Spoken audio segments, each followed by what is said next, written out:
Thanks so much for tuning into Talking Point. I'm your host, Neeraj Shah. The case for a chat with our guest today. Has the large cap pivot begun already? Would the festive cheer aid consumption, which certainly needs a bit of a kicker? And would the pharma focus in India continue, considering a slew of developments that have happened already within that space, including the Biosecure Act in the US and more? Let's talk about all of this and more with our guest, Ashish Gupta of Axis AMC, joins us right now on the show. Ashish, great having you. Thanks for taking the time out. Neeraj here. I hope all is well. Yes. Hi, Neeraj. Thanks for having me.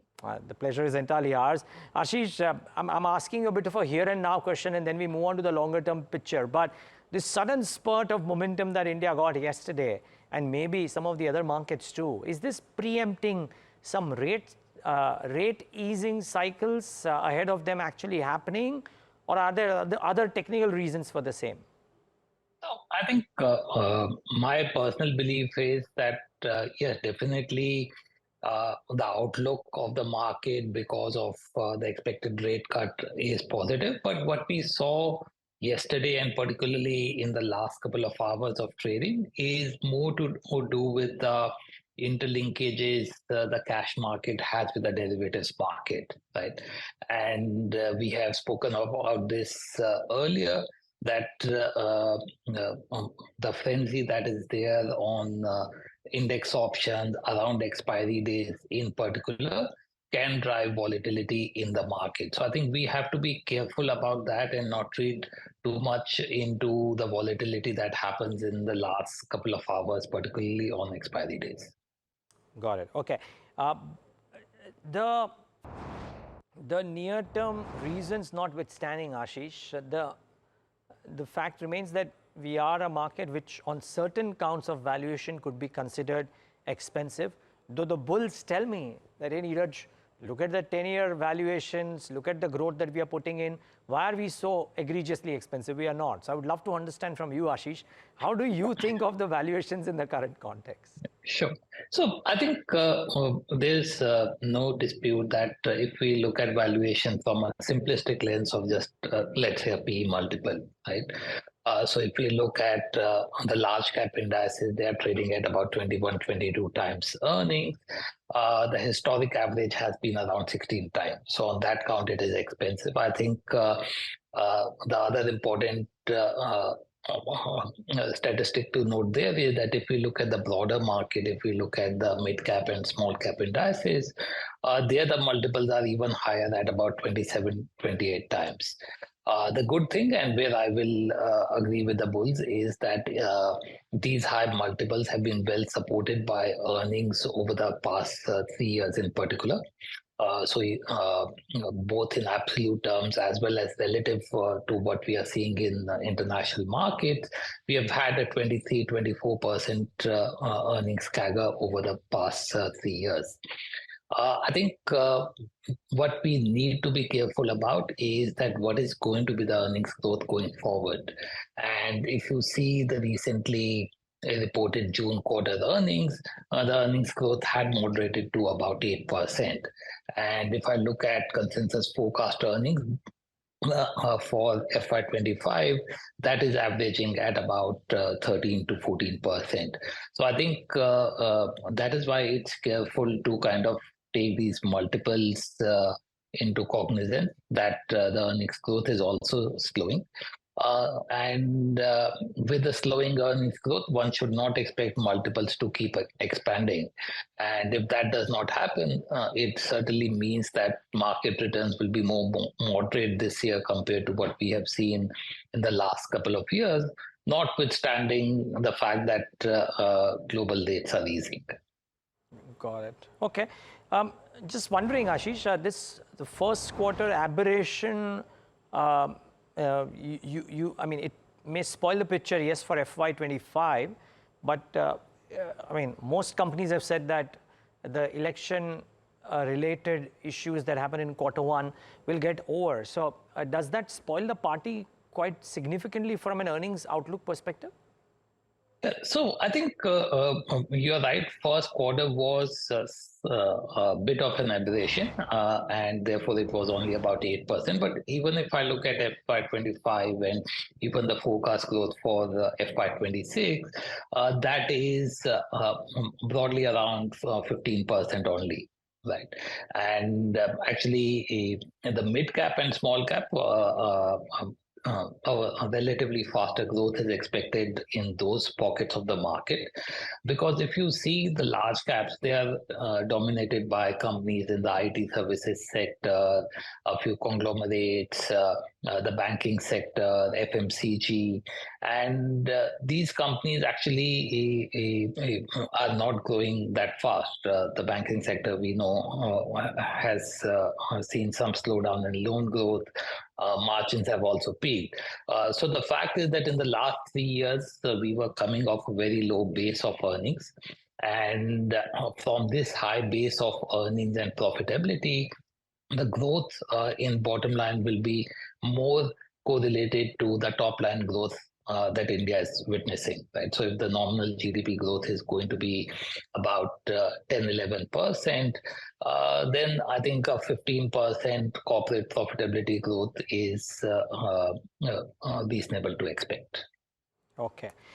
Now, viewers, I want to draw your attention to this chart. It also assumes some significance simply because on the back of a note that Ashish had written some time back, when he spoke about the kind of flows that have happened and the kind of selling that has happened as well from the promoter entities too. But this is an ISEC research note of a recent note, and it's based on data of top 1,000 stocks by market cap, and clearly shows that the flows from the MF side have been bordering majorly on the large cap end versus the mid caps and small caps, not quite so much for FPIs, wherein there are outflows until recently on the large cap end. And then this crux here, right? Promoter entities, other foreign investors, all have sold out of large, mid, and small. Ashish, I would love to understand from the time that you first wrote that piece in a much more broader fashion, of course, but until now, does that give you a sense of things being different going ahead? Could large caps now be the central focus if indeed global flows were to strengthen and let's say the market stays stable or marginal correction as well? Could SMIDs correct or relatively underperform the large caps going ahead? So I think technically where the market is positioned, and actually if you rightly highlighted that mutual fund flows on the large cap side have picked up, and you have had relatively more stable flows on the mid and small cap side. But I think really one big challenge which I referred to earlier is that the large cap earnings growth has been relatively lackluster. And so I think unless there is a huge disappointment in mid and small cap earnings, I think there will be attractive pockets of opportunity in that space. Uh, uh, uh, it, of course, comes with a fairly high risk because the earnings expectations are high. And which is reflected in the multiple, right? So we spoke about the fact that companies are trading on average in that space at about 27, 28 times. In fact, we had done another analysis that companies where earnings growth expectation is more than 20%, the average PE multiple is nearly 34 times, right? If the company disappoints in earnings today because earning growth is forecasted to be more than 20%, it's trading at more than 30 times. And if for whatever reason there's a miss in earnings or cut in earnings forecast, say 20% comes to 10 or 15%, you'll see a double whammy, not just EPS being cut, but the multiple will drop from 30 plus time to around 20 times. Right. So I think that's where we need to be careful in the mid and small cap space. So one has to be much more focused on companies where you have the belief that earnings growth is going to be there, and it is going to be there for the medium term. Point well noted. Where is it Okay, so where do you believe the largest pools of profit exist, Ashish, let's say over the next 3 years? Because in some pockets, like you also probably partly referred to, and correct me if I'm wrong, that maybe in some pockets valuations may be expensive, but profit pools may be very, very large over the next 3 to 5 years, and therefore maybe a better promise of earnings growth. So where do you think the largest pools of profit exist, and where within the pools of profit relative to the existing valuations is there the largest degree of comfort for a large investor like you? So actually, to be frank, the market does not really have too many undiscovered pockets, right? We have had like 7, 8 years of consistently positive returns, so there is very few undiscovered pockets. I think the good news is that the market earnings and profit pools have become very broad based, right?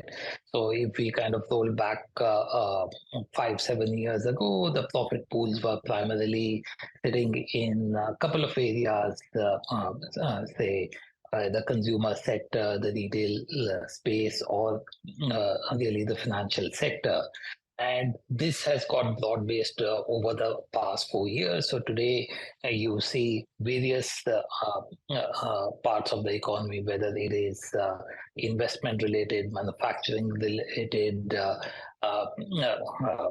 even pockets like real estate, besides consumer and financial. So the profits are very well distributed, and literally every segment of the market is today in terms of profitability. And now I'm not saying earnings growth, but at least in terms of profitability, uh, uh, uh, uh, near to its peak in its earnings cycle. So I think that is the good news. I think what we need to focus on themes that will be long lasting. Given the multiples that are there. One thing that we have turned incrementally more positive on is consumption, because over the past 3 years, because of the relatively slow recovery post COVID in that space, and the fact that other pockets of the market had come back from very low profitability, this part of the market had got relatively ignored. So I'm not saying that there was a distressed valuation, but had relatively underperformed. And here we are seeing a couple of opportunities. One, that there has been a cyclical pickup in mass consumption. So some early signs are visible. So you would have heard the commentary now that for many companies, rural consumption is outpacing urban consumption. You are seeing some segments now, like two-wheelers, consistently doing well, and in fact now two-wheeler sales are outpacing the growth in passenger vehicle sales. And the second big important driver in this space is really the benefit of increasing penetration and changing consumption patterns, right? So you look at segments like retailing, you look at what is being consumed, so the consumption basket, how it is changing for people, and even how these goods and services are being consumed, right? So that has been a big driver of growth. And I think that presents attractive opportunities that will be a long lasting. So I think that is one segment we are incrementally more positive on. Okay, sorry, can I just ask for some detail there? So two subsets of my next question, Ashish. One of them is, this uptick that we've seen in rural growth. And some people say, oh, don't classify urban rural because most of urban companies also have a rural presence and vice versa. So I don't know if you bifurcate that. So that's part one of my question. Part two of my question is what you just mentioned, that there are some interesting consumption trends emerging which could be long lasting. Now, is this only present in retail or are they present in other forms of consumption? Would love to pick your brains on that. No, frankly, it is present in every form of consumption, right? So, for example, if you look at the four-wheeler sector particularly, right? So we had 5-6 years ago that the four-wheeler being dominated by compact car sales, right? So 60% plus two-thirds of the sales used to be compact cars. Today, if you see four-wheeler sales, more than 60% is SUVs. So companies that got that shift right have seen a multifold increase in their stock prices compared to relatively companies that are still more focused on the compact car segment.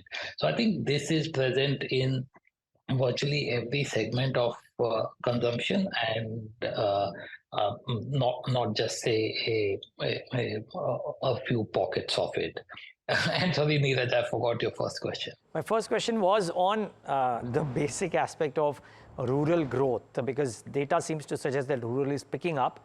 So is that data applicable for trying to make a decision on FMCG or staple names, or not really?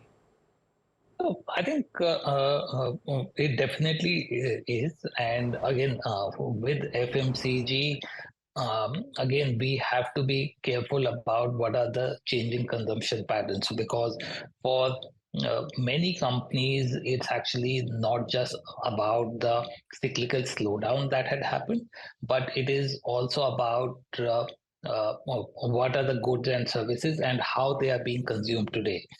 So today you have seen the growth of D2C brand in many categories coming in, and that's actually taken the shine away from companies that just relied on their distribution network, for example. Right, so you are actually seeing differential, therefore, in growth rates in segments where D2C brands are meaningful versus in segment where there are no D2C brand. So FMCG companies in pocket where there's no D2C brand, you have seen consistently better volume growth. So I think we have to be careful in classifying every slowdown as just being because of cyclical reasons, because there are enough changing patterns that are driving consumption as well. Got it. Okay. Okay. So just one last question on consumption, Ashish, and that is until about 6 months ago, the theme most favored was the K-shaped, the beneficiaries of the K-shaped consumption, and particularly at the premium urban end, right? Because those opportunities were cited to be multi-year, maybe decadal opportunities as India's per capita income grows. I'm just trying to understand, there may be a slowdown currently, or maybe out of fashion to talk about them currently, but are these indeed decadal opportunities? And would you be interested in investing in some of these? And if so, what are these? I mean, are they falling under indirect forms of urban consumption, or are there direct good manufacturers? Any insights here? I think I still believe that those opportunities are there, and I still believe that they are decadal. And even as you are seeing some slowdown in urban consumption, in these pockets, growth continues to be fairly strong. One segment, and I know it might not be typically seen as consumption, but I even see real estate as a big beneficiary of this trend, right? And we believe that we are on a strong real estate cycle, and you will continue to see growth come in. I think one of the reasons why market has kind of lost some of the focus on this probably is that the valuations overall had moved up more materially in this segment, and there is a catch up as broader consumption is picking up. But I think the uptrend in the top end and the premiumization trend that we are seeing is certainly here to stay. Okay.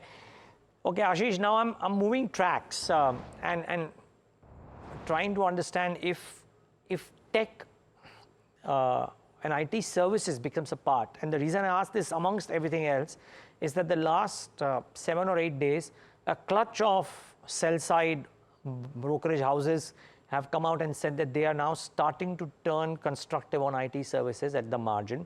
Maybe even BFSI is picking up. November uncertainty on the US is probably a couple of months out. Post that, at least we will know which direction it is, and therefore that event is out of the way as well.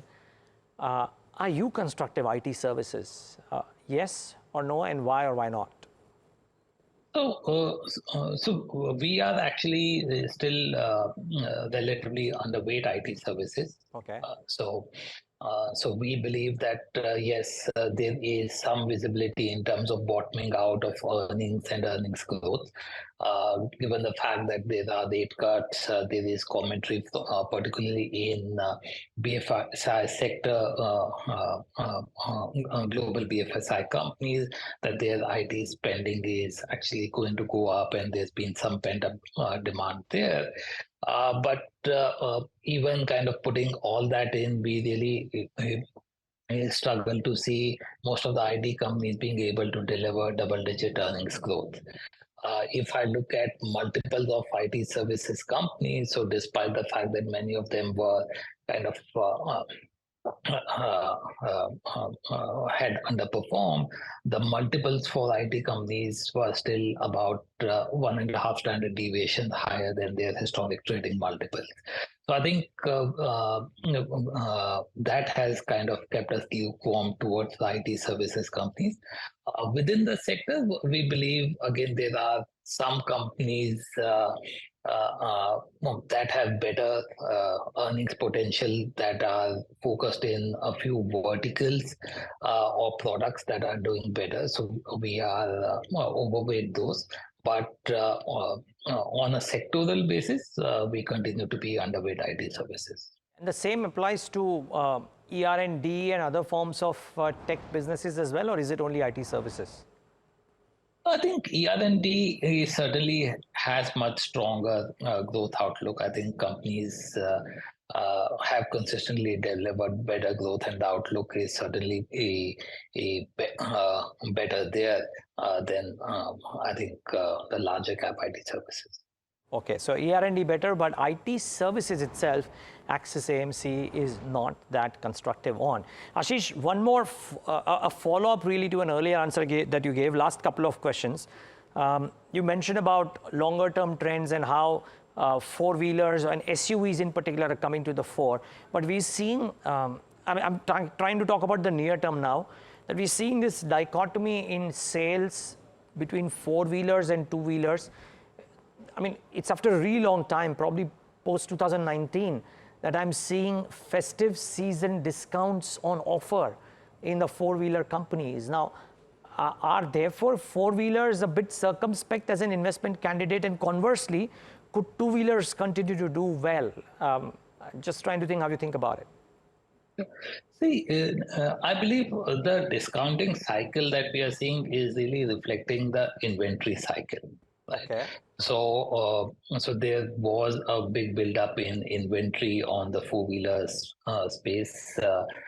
Last quarter, the retail sales on the four-wheeler disappointed, and there was a big inventory buildup, and that's kind of led to the discounting that has happened. I think once the inventory clears up, you will see the discounts also fade away. I think the interesting question, though, still remains that over the medium term between, I think the two-wheelers and the four-wheeler space, where one would be, I think we have positions across both the segments, and the way we are playing the auto sector is not really just looking at we want to be overweight two-wheelers or four-wheelers, but we are more focused on the companies within this space, because there are clearly trends visible on which companies are gaining market share, which companies have a better product cycle that is coming through, and we believe that will really determine the outperformance. Okay. Ashish, the one last thing, over the course of the next 6 months until picture becomes clear, because I think it's becoming difficult to take maybe year or 2 year calls, but over the course of the next 6 months or 9 months, as far as visibility allows you, would you prefer, within the subset that you're investing in, would you prefer outward global facing businesses, or would you prefer India inward looking businesses, considering that some of the Indian domestic oriented businesses, maybe the valuations could be higher, defense / railways / others, and maybe some other pockets too. So where is it that your preference lies and why? No, I think that part of thought process is very clear that it will be inward-looking businesses. Okay. I think the best barometer to look at this is oil prices, right? With whatever we are seeing happening in terms of geopolitical events, and that has not really improved over the last few months. You still see the fact that oil prices continue to come down, and that's really reflecting what is happening to global demand. So I think with the challenges China is facing, and the economic growth outlook is not improving, even as there is expectation that US rate cuts will come in and will help avoid a recession in the US. The outlook for global growth is really not great. So I think our preference is that there is much greater visibility on domestic growth stories that we can have, and the risk to earnings here will certainly be lower. Got it. Okay. Lovely talking to you, Ashish Gupta. Thank you so much for taking the time out and being with us. Thank you. My pleasure. That's the view from Axis AMC. And with that, it's a wrap on this leg of Talking Point. Thanks so much for tuning in.